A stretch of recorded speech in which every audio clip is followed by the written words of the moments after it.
Esto es Cabildeo Digital.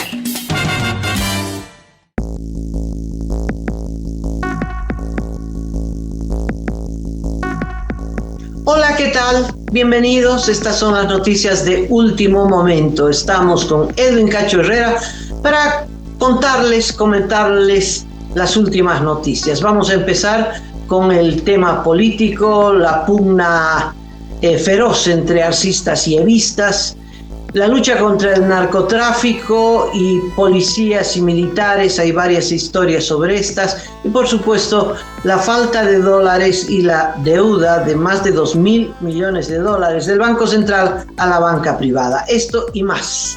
Cacho, empecemos por lo político, por favor. ¿Cuáles son las últimas determinaciones del Tribunal Electoral en relación al MAS? Hola Amalia, hola amigos, ¿cómo están?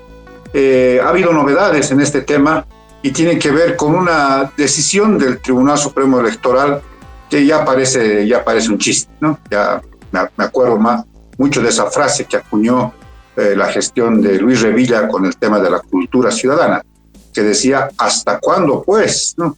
Porque ha dispuesto una quinta ampliación, Amalia, amigos, para que los partidos puedan renovar sus directivas. Y esto tiene que ver básicamente con el MAS, ¿no?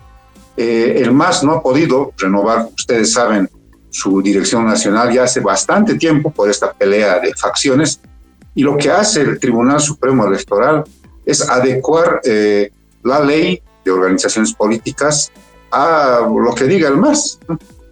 Es la quinta ampliación. Esta última ampliación son 120 días también. 4 anteriores ampliaciones también han sido de esa cantidad de tiempo. Y si multiplicamos 120 días por 5 ampliaciones, son 600 días, amigo. O sea, casi 2 años que les dan ampliación tras ampliación a los partidos políticos, porque el MAS no puede renovar su directiva por estas peleas. Y no se sabe hasta cuándo van a durar estas ampliaciones, ¿no? Se inventan en las resoluciones varios argumentos para justificar estos nuevos plazos que dan cada vez los del Tribunal Supremo Electoral. ¿Cuándo los partidos van a cumplir la ley? No se sabe. Pero detrás del MAS están otros partidos, no han podido renovar sus directivas. El movimiento Tercer Sistema del exgobernador Félix Pazzi, el MNR, que tiene una pelea ahí de quién es ahora el jefe del MNR, la Democracia Cristiana, PAMBOL, el Frente para la Victoria. De los 11 partidos registrados oficialmente, solamente 3 han cumplido con este requisito que establece la Ley de Organizaciones Políticas. Y en el caso del MAS, un poco para equilibrar la cosa, el Tribunal Supremo Electoral, para que no aparezca, se le está dando cada vez ventajas y ventajas con estas ampliaciones, decidieron amonestar al partido de Evo Morales, sacándoles la primera tarjeta amarilla, precisamente porque no está cumpliendo lo que establece sus propios estatutos para la renovación de su dirección nacional. Entonces ya tienen una primera tarjeta amarilla y tienen 2 más. Si es que no cumplen una tercera tarjeta amarilla, ya se viene la cancelación de la personalidad jurídica.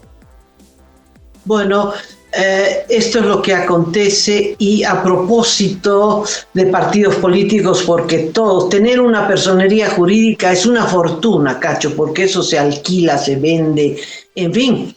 Pazzi, por ejemplo, alquilando su personería jurídica puede vivir, es como una fortuna que la puede ir gastando periódicamente, ¿no? Hasta que, se equivoque y le alquile a alguno que no saque el 5% y pierde, ¿no? De candidatos y de política, aprovecho, Cachito.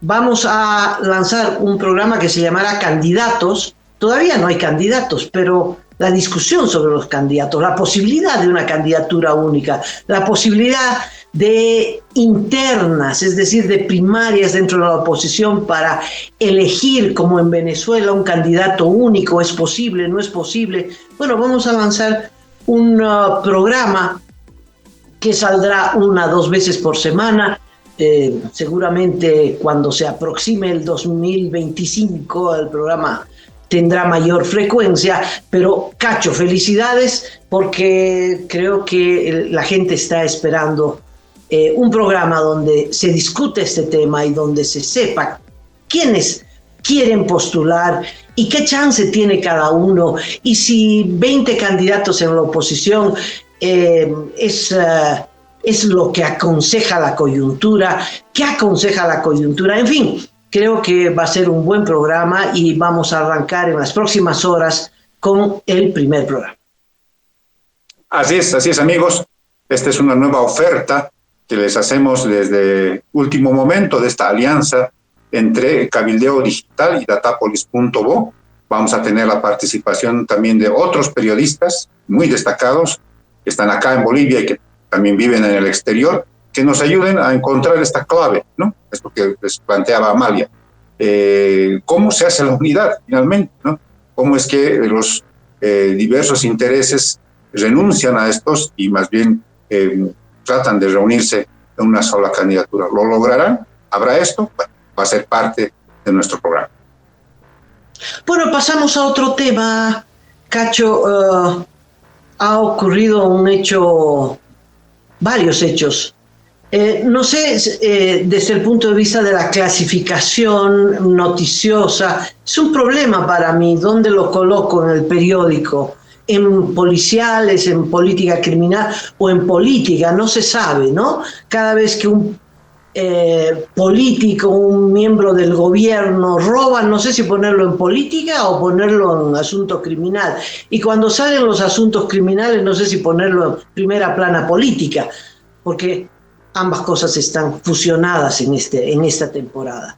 En Puerto Suárez, es un puerto muy importante, es la frontera con el Brasil.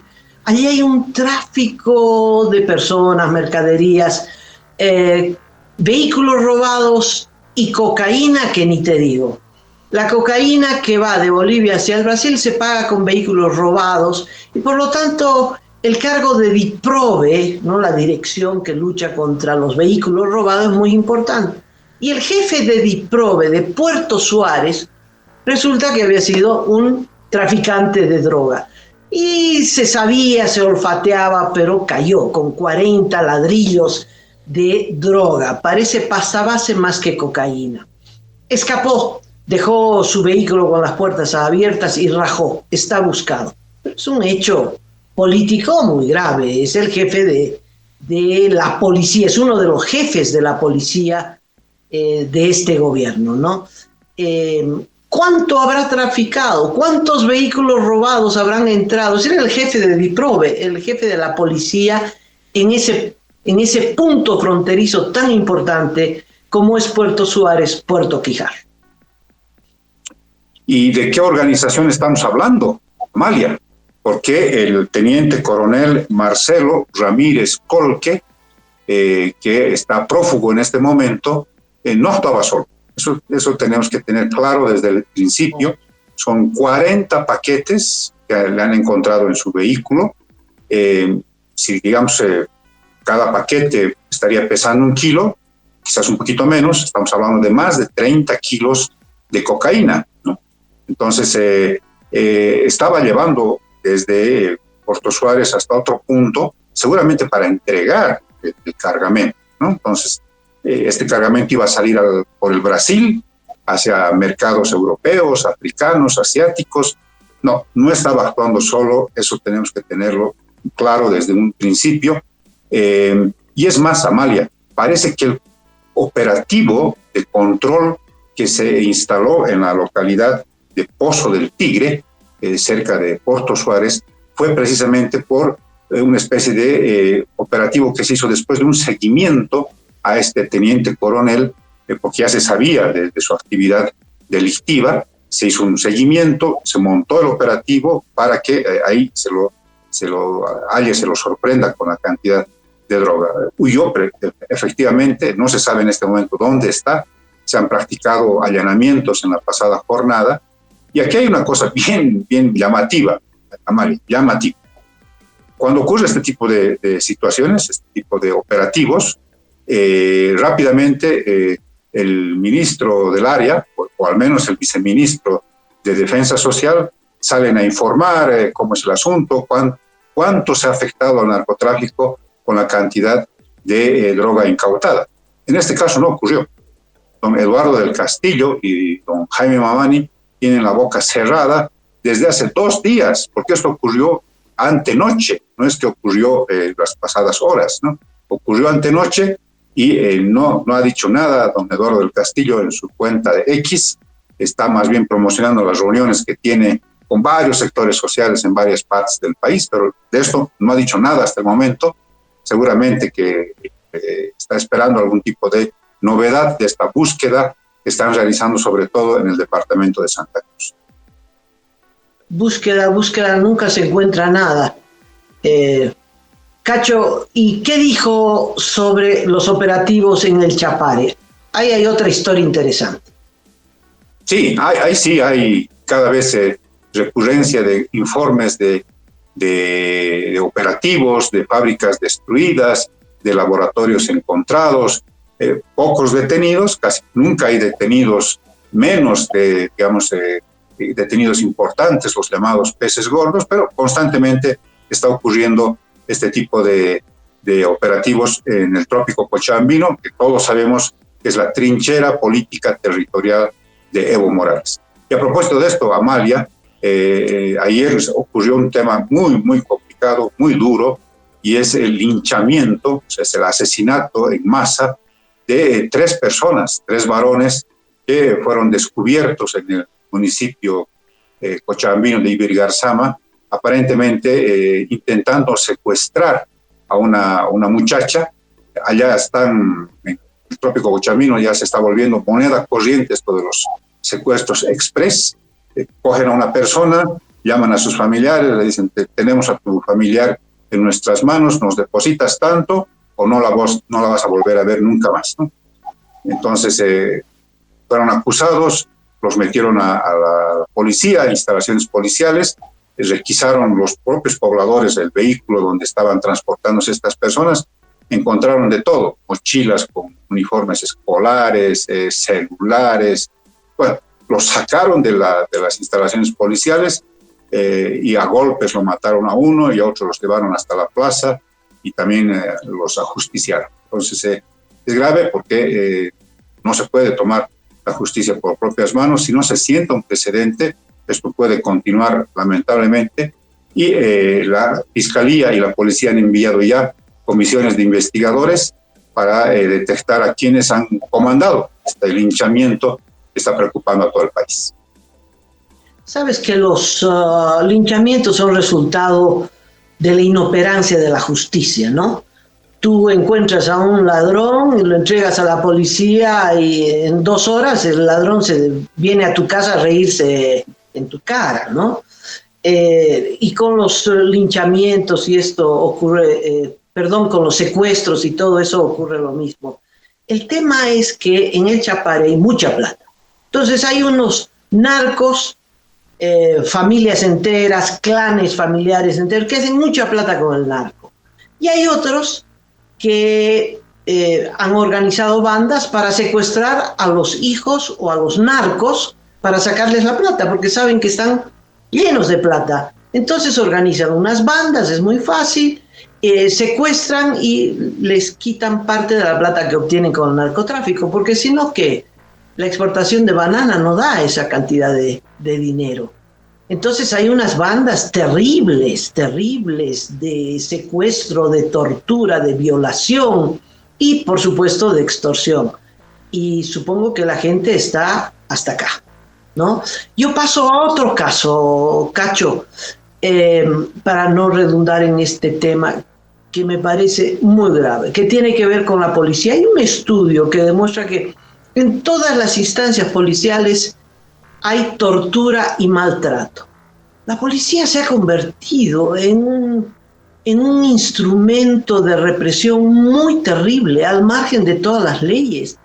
Y hay un caso, ¿sabes?, que me parece que tendría que ser motivo de enorme preocupación en el país, de participación de todas las entidades de derechos humanos y de la Defensoría del Pueblo.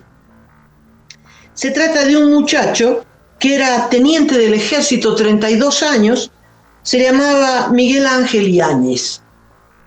Lo detienen el 24 de abril pasado, era domingo, esto ocurrió en Santa Cruz, por alguna infracción de tránsito, por algún motivo que no he logrado establecer, lo detiene la policía. Termina en recinto policial. El 26, 2 días después de su detención, empieza la tortura. El abogado es Hugo Oblitas, dijo, al presentar la denuncia sobre lesiones graves, que había sido flagelado, que le habían quemado los pies, tenía lesiones en la cabeza, flagelaciones en el cuerpo, entre otras lesiones. Estaba tan grave que ya no reconocía a los familiares cuando lo dieron primero por desaparecido, la policía lo ocultó. Al final estaba en agonía, lo entregaron a la familia lo llevó a un centro hospitalario, estuvo una semana entre la vida y la muerte, al final murió. No reconocía a los familiares de los golpes en la cabeza, pero tenía, Cacho, quemaduras en los pies. Ya nadie sabe por qué lo torturando de esta forma, ¿no? Por puro placer, porque era militar en la pugna entre policías y militares. Esto es un escándalo terrible. Esto ocurre en el gobierno de Arce Catacora. ¿Es el primero que muere así? No. Es decir, hay violaciones de derechos humanos dentro de las Fuerzas Armadas, especialmente contra los conscriptos, esta violencia desenfrenada, esta violencia de placer, de torturar y matar por puro gusto, ¿verdad? Y dentro de la policía, olvídate quedar preso en la policía, olvídate que tu hija sea detenida en la policía porque la van a violar.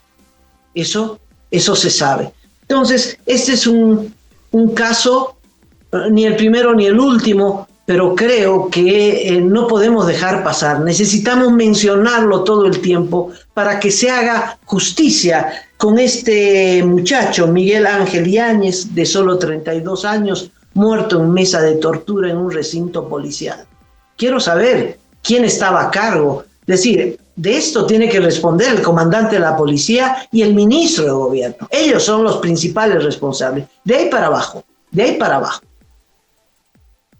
Sí, María, está ocurriendo esto que muy bien señalas y que puede de alguna manera desbordarse en algún momento, esta violencia tan marcada de parte de las autoridades policiales en algún caso y de los propios militares también en otro caso, ¿no? O sea, nadie está poniendo freno a estas actitudes violentas de tortura, de violación de los derechos humanos. Y como nadie está poniendo freno, esto tiende a agravarse, ¿no? Y después, cuidado, estemos efectivamente con lo que se ha denunciado en otro caso, que es el terrorismo de Estado, ¿no? Que empiecen a practicar esto como una política en contra de la sociedad. En este caso, como tú muy bien decías, está la cosa muy, muy confusa, ¿no?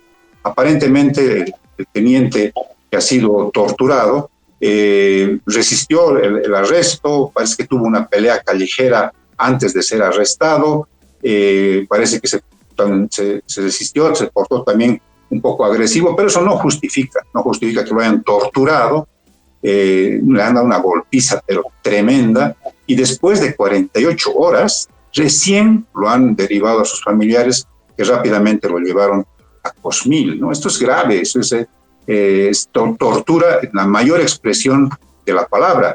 Un viceministro de Defensa se ha pronunciado ayer muy preocupado y está expresando la preocupación que ya hay en el ámbito militar respecto de este tema, ¿no? Yo creo que va a tener sus consecuencias políticas entre el Ministerio de Gobierno y el Ministerio de Defensa, porque las Fuerzas Armadas le van a pedir a Edmundo Novillo que de una vez haga algo, ¿no? O sea, no puede esto quedar en la impunidad. Y Eduardo del Castillo tendrá que pedir cuentas a Eric Holguín, al comandante de Santa Cruz. Eric Holguín tendrá que pedir cuentas inmediatamente a sus subordinados, quienes han actuado en una estación policial. Esto es muy grave. es muy grave y yo alerto de que esto puede convertirse en una moneda corriente en temas de torturas a civiles, a gente que a veces por alguna situación tremendamente ordinaria cae en manos de la policía y tienen que confesar cosas que no ha hecho, tienen que confesar o incriminar a gente que ni siquiera conoce, y entonces esto puede ser grave. Es moneda corriente, Cacho. No es que podría ocurrir, es. El caso anterior, que lo hemos denunciado también, ocurrió en Bermejo, ¿no te acuerdas? Un muchacho que fue detenido en la policía y salió muerto, fruto de las torturas. Ocurre con demasiada frecuencia.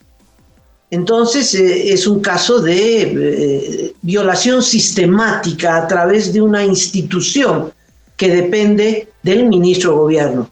¿Quién es el responsable? El ministro de gobierno. No es que hay que pedir informes, Cachito. ¿No? Al que hay que pedirle informe es al ministro de gobierno.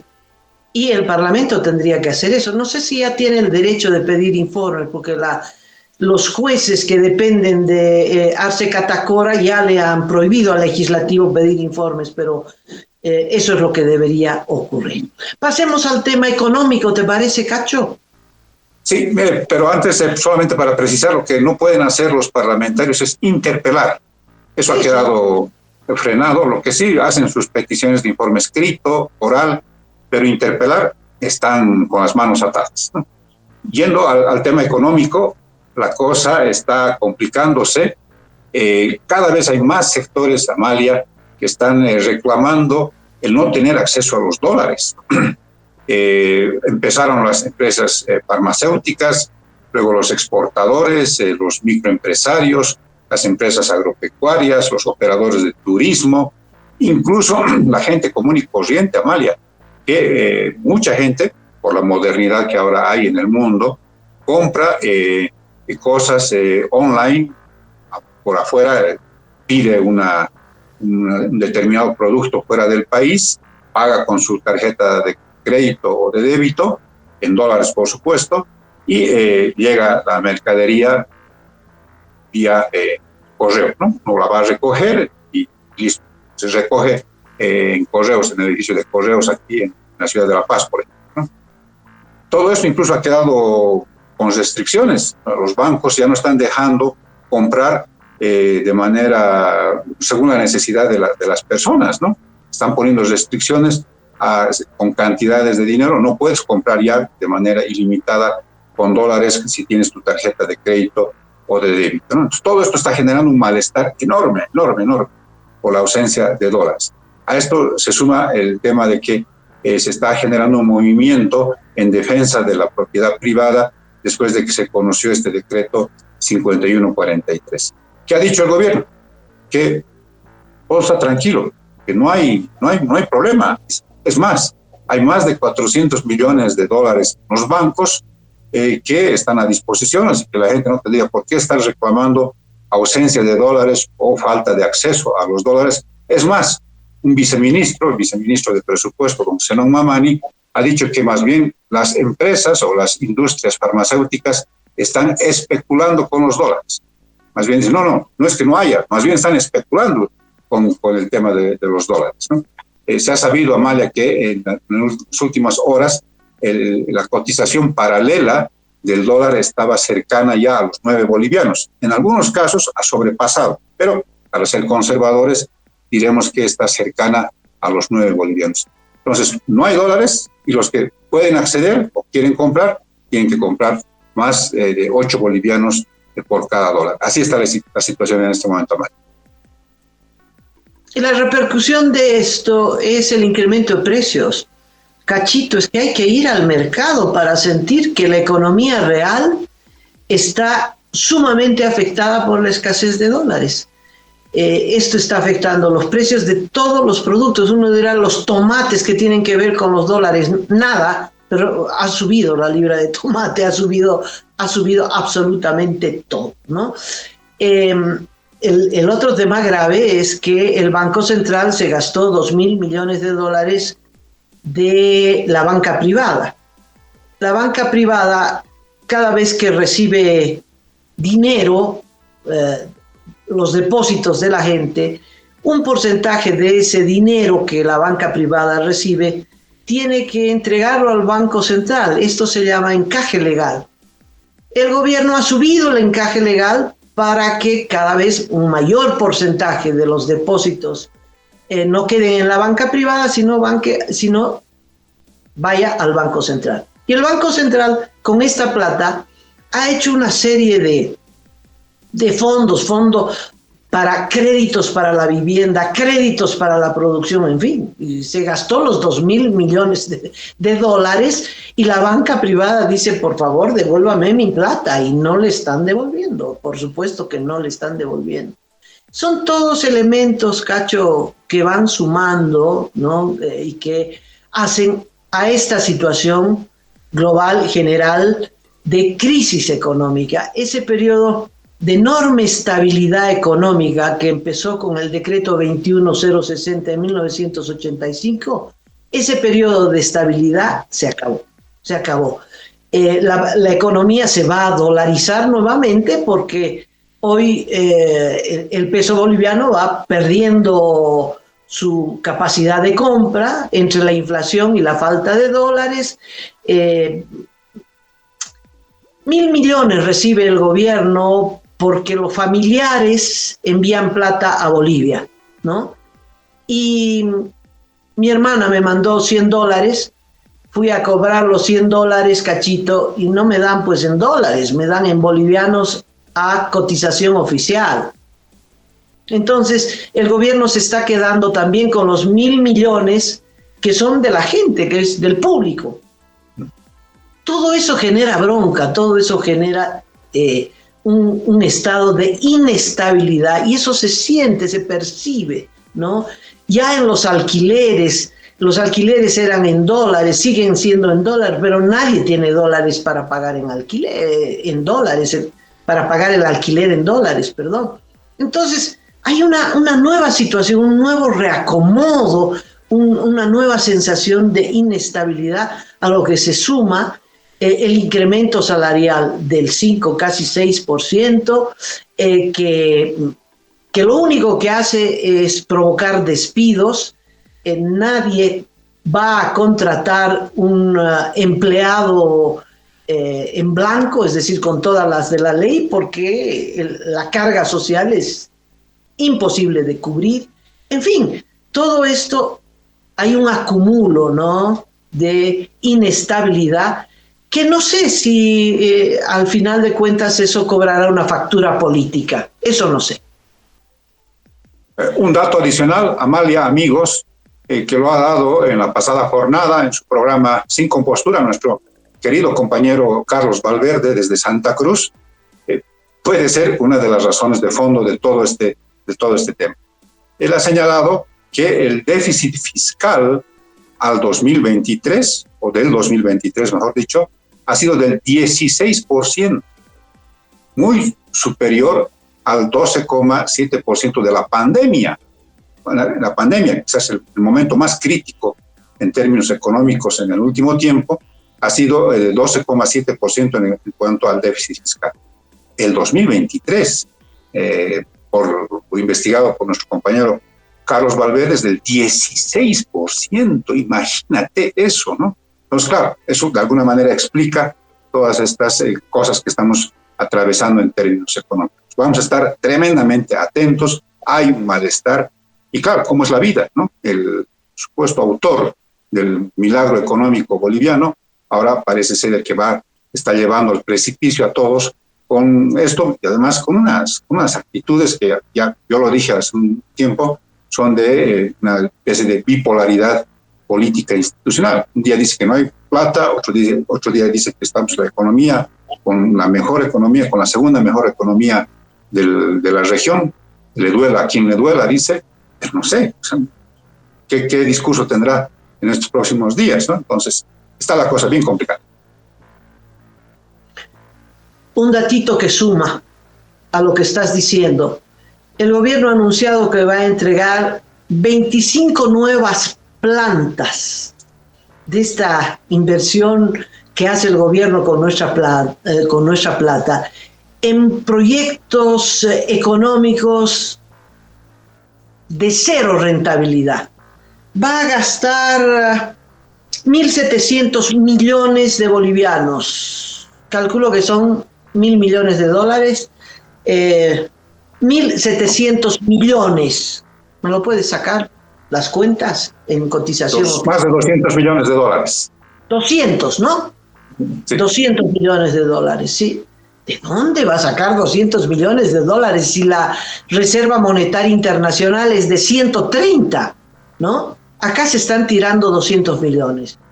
En proyectos que son una locura, Cacho, como lo que te decía, tiene un supermercado frente al mercado Camacho, ¿entiendes? Y los empleados son empleados públicos, y todo lo que es empleados públicos y contratación de empleados públicos aumenta el déficit fiscal del que tú hablas, es decir, muchos gastos del gobierno y cero ingresos. Solo te pongo un ejemplo, están haciendo una planta y están construyendo un gran silo para la papa en la ciudad del Alto. O sea, el Estado, ¿no? Va a juntar la papa, ¿no? De todos los pequeños productores del altiplano en un silo enorme, no sé, harán papa frita. Cachito, no sé qué hará con esa papa, ¿para qué compra papa? Es decir, ¿cuál es el sentido? Lo único que a mí me atemoriza es que cuando yo vaya al mercado no encuentre papa. O por ahí pasará un camión de mapa ofreciendo papa. Pero esa empresa va a tener un gerente, va a tener un staff de secretarias, va a tener todos pagados por el Estado. Una empresa que no importa si gana o pierde, no importa el Estado, tú, yo y todos les vamos a pagar el sueldo. Esa es la gravedad del asunto.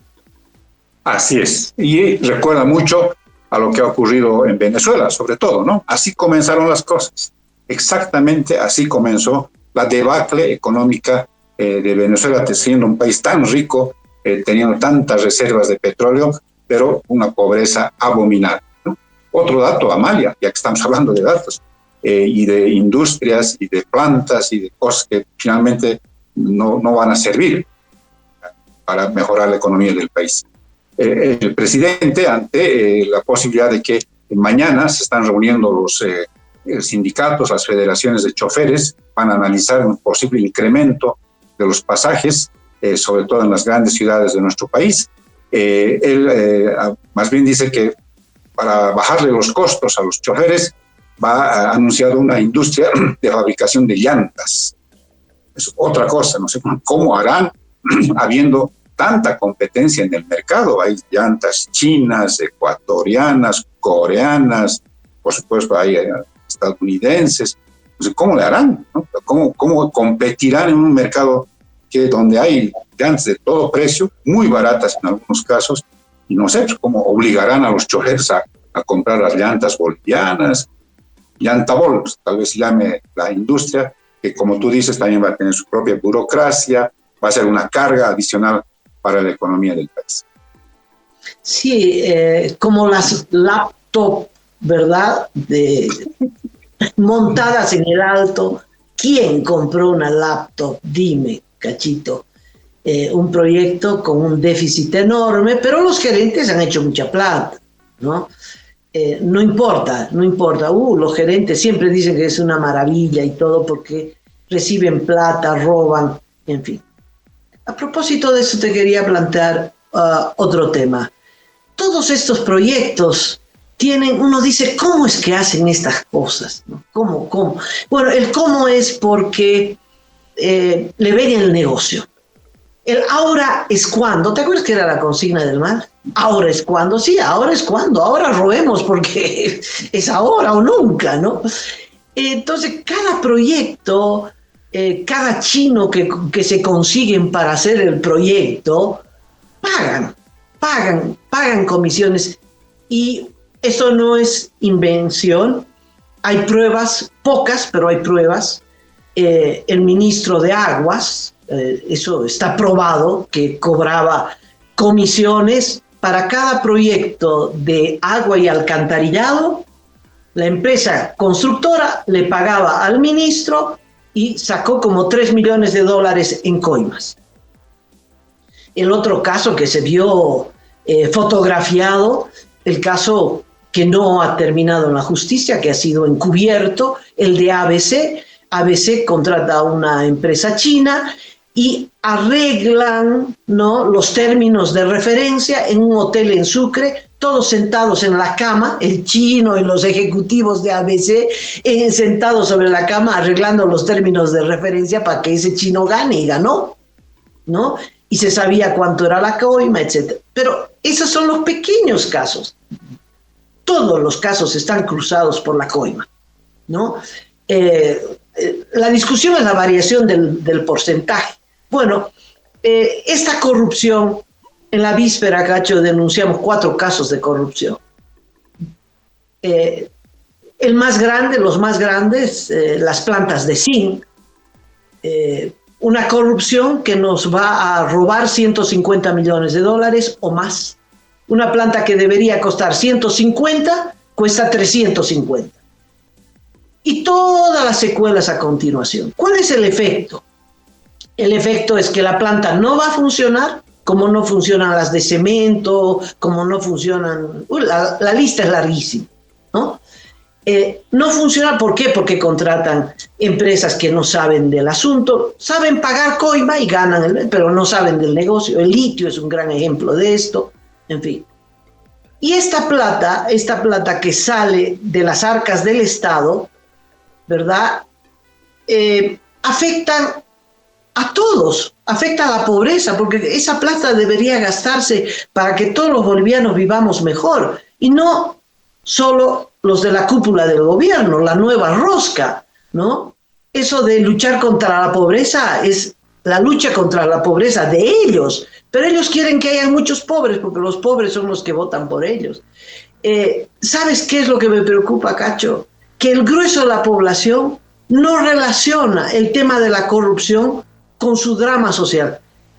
El drama social de no conseguir empleo, el drama social de tener hospitales que son una tragedia, una lágrima, el de tener una policía corrupta, en fin, toda la tragedia de la salud y de la educación y de todo, la gente no lo relaciona con la corrupción del gobierno, ¿no?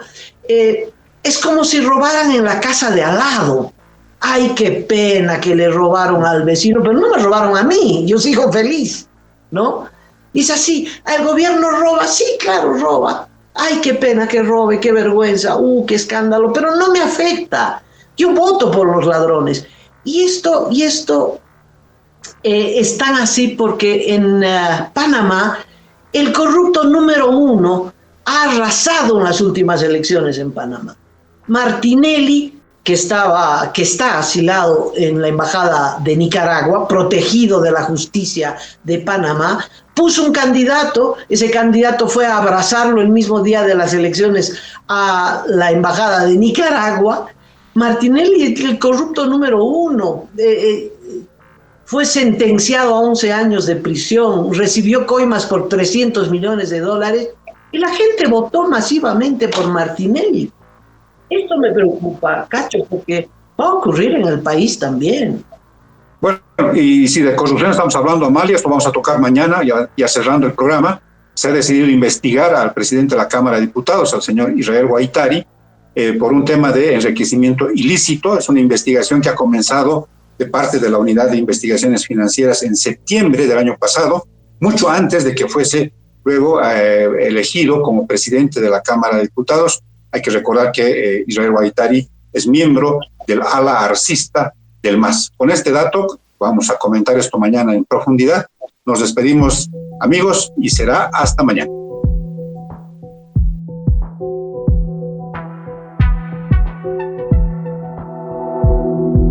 Aporta a Cabildeo Digital y apoya al periodismo independiente.